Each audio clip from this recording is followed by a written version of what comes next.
name is Scott Henke, and I we'll try that again. Hi, my name is Scott Henke, and I will be giving a presentation entitled Efficacy of Various Spot Treatment Methods to Kill Baylisascaris procyonis eggs within Residential Areas. This was actually a master's study with Tiffany Pope, and my fellow co-authors for this are Doctors David Wester and Clayton Hilton, and we're all from Texas A&M University-Kingsville. So with this parasite, the raccoon roundworm Baylisascaris procyonis, the adult worm is actually a fairly large worm. It's about the size of a #2 pencil, about that length and about that diameter, and it lives in the intestine of raccoons. Is the major definitive host for this roundworm. It is not the actual adult that causes the problems. It's the larvated eggs that really cause the biggest issue and the concern for why this is really a problem within wildlife. So basically, Baylisascaris procyonis, it's the life history of this is, as I said before, the definitive host is raccoons. It also can be domestic dogs. And so with that, it does exacerbate the problem because raccoons can come into residential neighborhoods and then defecate. Dogs can interact with the feces of the raccoons and pick up the parasite as well, and then through their feces also spread the parasite. The adult parasite, as we said, is located in the small intestine of either definitive host of the raccoon or dog, and the life cycle can be direct and indirect. And what I mean directly, the raccoons or the dogs can actually pick up the eggs, ingest them, and then they can develop again within the definitive host. But a really more common way for this to happen is through parenthetic hosts. And this is done because the adult worm in the raccoon, we'll use the raccoon as an example, will lay eggs that go out into the feces of the raccoon. Then the feces will decay in the environment, get onto various grasses and into the ground and such, gets picked up by a rodent. The eggs larvate and then develop into the parenthetic host and typically get into the brain tissue where the host then has various neurological issues.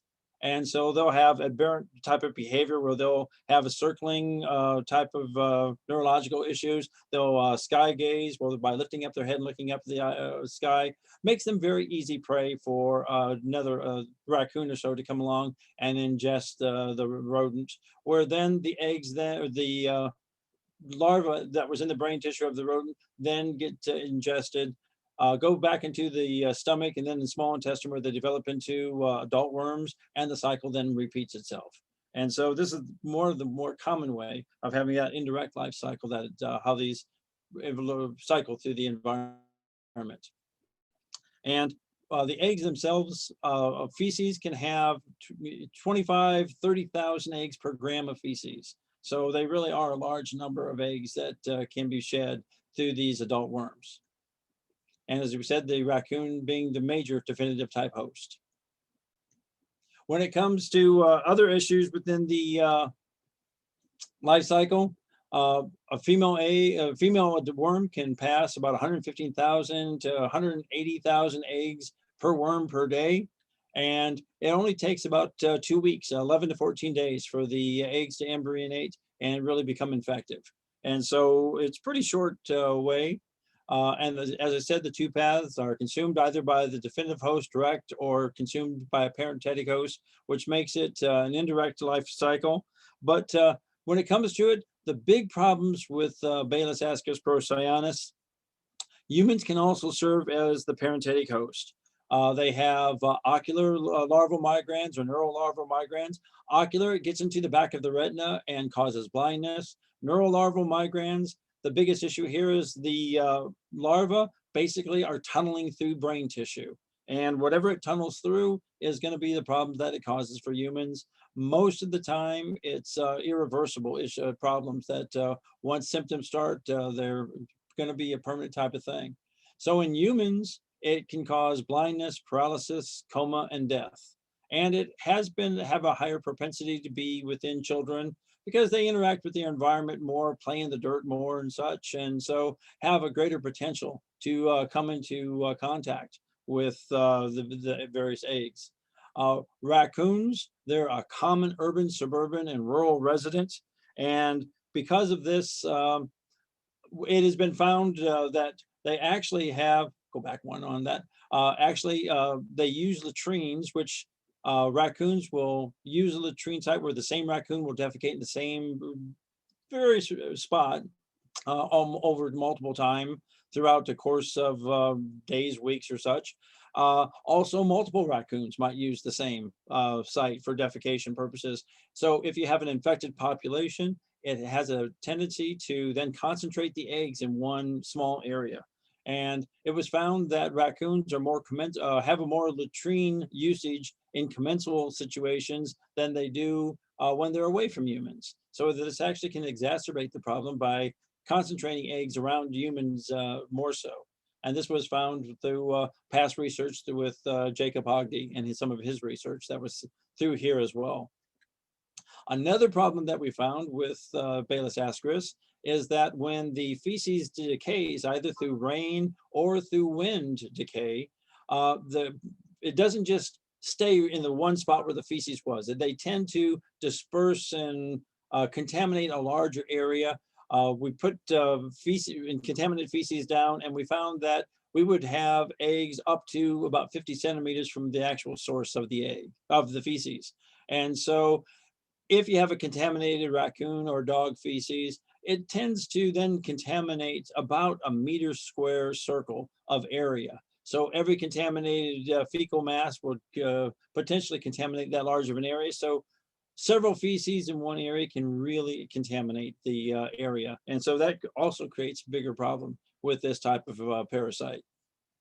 Another thing that we found was that it's extremely resistant in the environment. South Texas, where I've done a lot of this research and where Tiffany was doing her research on this particular project, it's commonly known as Hell's Furnace. I mean, South Texas isn't known for its nicest climate in the summertime. However, even in the summertime, in July and August, South Texas doesn't get hot enough to kill the eggs and hit the lethal limit. As you can see in this slide, lethal limit for these eggs is going to be about 150, 155 degrees Fahrenheit. And so in order to kill the eggs, we've looked at egg contamination in various ambient temperatures on the soil, in the sun, in the shade, in attics, in cars and such, and nothing hit the lethal temperature in looking at this through the entire year in South Texas. So we've kind of assumed that if it doesn't get hot enough down here or very southern Florida or such, it's not going to get warm enough anywhere else to actually kill these eggs that are in the environment. We also looked at it on freezing, and freezing has absolutely no effect on the viability of the eggs. So these things are really hardy, really resistant, and can survive in the environment with no problem. Another issue with the Baylisascaris eggs is they don't percolate down into the soil column. The greatest egg movement was found to be in wet sandy soils. We looked at dry and wet soils, clay, loam, silt, and sand type of soils. And we found the greatest movement was in the wet sandy soils. But even there, the eggs put on the surface only percolated down after about 2 years, really down to about an inch into the soil. They pretty much stayed on the soil surface and didn't get much more than about an inch down into the soils thereafter, after a 2-year period. So they're highly resistant in the environment. They don't die. They stay on the soil surface or very close to the soil surface in all types of soils. And when they decay from the feces, they pan out over about a meter size circle. And so this can really create a big problem. So if you're looking at having raccoons coming into your home or so, what do you do? How do you handle this? So our project was to try to decide some of the most effective ways to neutralize transmission of Baylisascaris eggs to humans, especially in residential areas. We get a lot of calls from, okay, I've got raccoons. You've said they've been infected with this parasite in this area. What do I do? And so we wanted to come up with some methods that might be useful for residential landowners to be able to try to reduce the problem of raccoons that might be contaminated to their families and such. And so What we did was we took actual contaminated feces, and we've infected raccoons, had the feces, and through just turning the feces into a sludge, centrifuging and concentrating, we basically developed 1 milliliter aliquots of eggs in water that contained roughly about 1,000 live Baylisascaris procyonis eggs. Just to verify that this is what we had, we randomly selected 6 aliquots and quantified the eggs under a microscope. Found out we had an average of about 1,015 eggs, ranged anywhere from 976 to 1,056 eggs with a Beckman culture counter, and counted the eggs. So we knew that these 1 milliliter aliquots were roughly about 1,000 eggs per sample. And we checked the larval motility of 200 eggs on each time we sampled, looking at motility as a proxy for being live eggs or such. We then developed 30 centimeter circular plots in an 8x5 grid. They were separated by 5 meters. We pipetted 2 1 milliliter aliquots of B. procyonis eggs into the center of each plot. 1 aliquot was placed on the soil surface. 1, we put a nail into the ground and drove it down about inch or 2.5 centimeters. And that way we could put the pipette directly down and have it about that 2.5 millimeter into the soil and have it down in there. So we actually had 2 aliquots of 1,000 B. procyonis eggs on each plot. Then we wanted to look at various types of methods to reduce the contamination.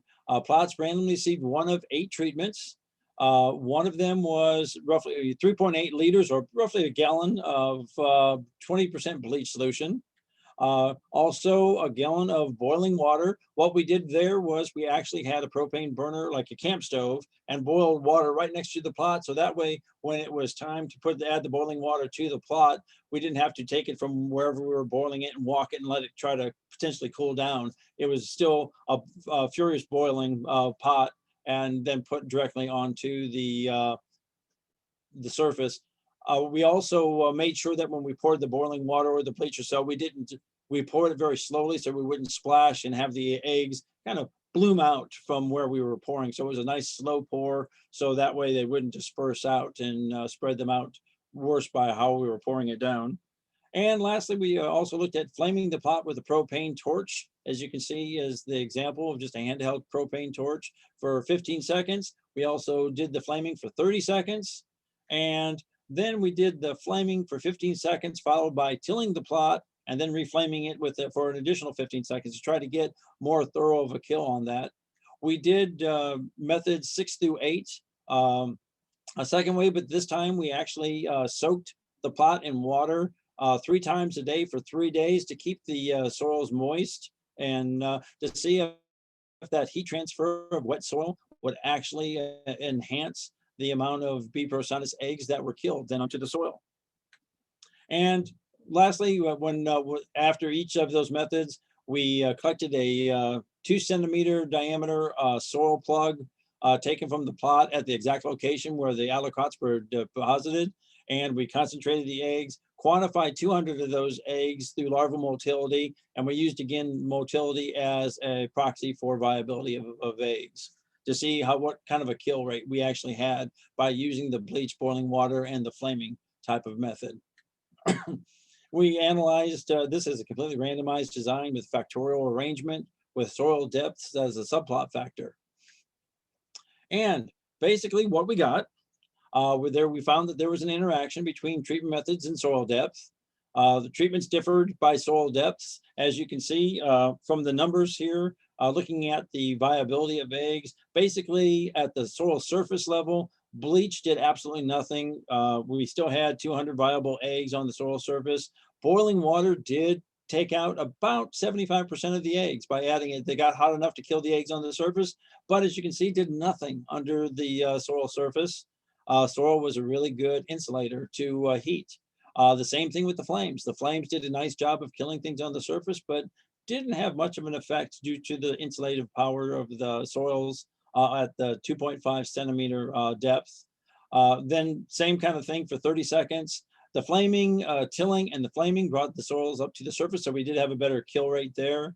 And then with the wet soils, it did do a little bit better of a job than by having wet soils, and just direct kill was about the same, but at the soil depth, it basically did a good job of killing it.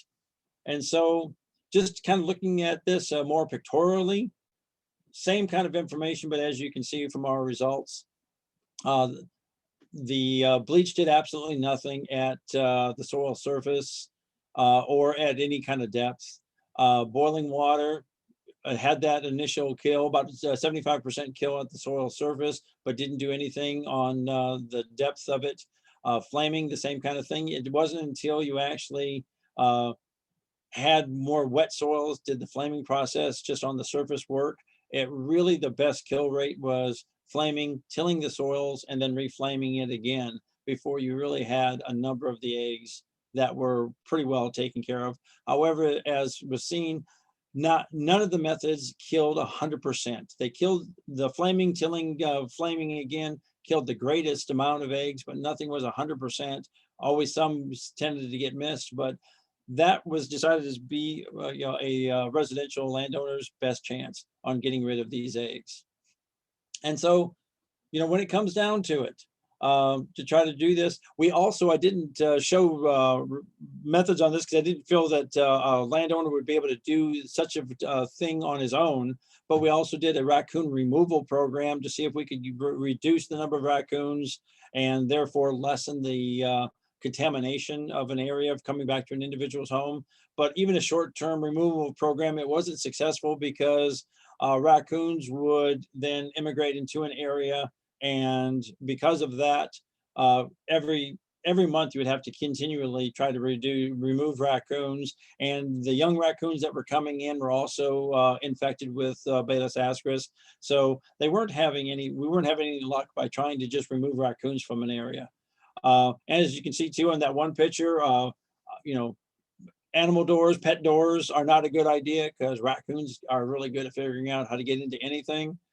Kids being in the environment have a tendency to pick things up and investigate such. So, it's a good idea to try to figure out if you believe you have infected raccoons in your area and you have raccoons defecating on your property, to try to do what you can to reduce the exposure to your family, to your children of these eggs. Bleach, I know, is a lot of times recommended. All bleach seems to do is take off the adhesive coating to the eggs, makes them a little bit less sticky, but it doesn't do anything in killing the eggs. Heat is the only thing that we found that really can kill the eggs, and flaming with that propane torch, handheld type of torch where you can direct it, is really in the best interest to try to reduce the majority of the viable eggs from the contaminated area. But know that you might not, it'll be very unusual to be able to get all 100% kill, but you can get the bulk of it through that flaming, tilling, flaming type of technique. When it comes to doing this, the best thing is monitor wild raccoons near your areas that provide, don't provide resources for them. Feed your dogs or feed your pets in an indoor facility if possible, rather than feed them outside, or don't leave food outside for raccoons to come and get. If you have fruit trees, pick up the fruit that falls on the ground, so that way raccoons less likely be coming in and eating things. Always wear protective, personal protective type of equipment, gloves and things, so that way you never actually have to handle feces. If you need to pick up raccoon feces or so, flame it first. That way you kill the bulk of the eggs. Just basically cook it. And then when you pick it up, you can put your hand inside a bag as it's being shown there, grab the dried feces, and then you can pull it through the bag and have it inside the bag without ever having touched the raccoon feces yourself. Then you can dispose of the bag, tie it up, and dispose it. But always wash your hands thereafter to make sure that you've get any type of contamination off you to lessen your chances of a greater exposure. And so with that, be happy to answer any questions. I know during our time for question and answers, I will be present and be happy to answer anybody's questions at that point in time. Thank you very much for listening to my presentation.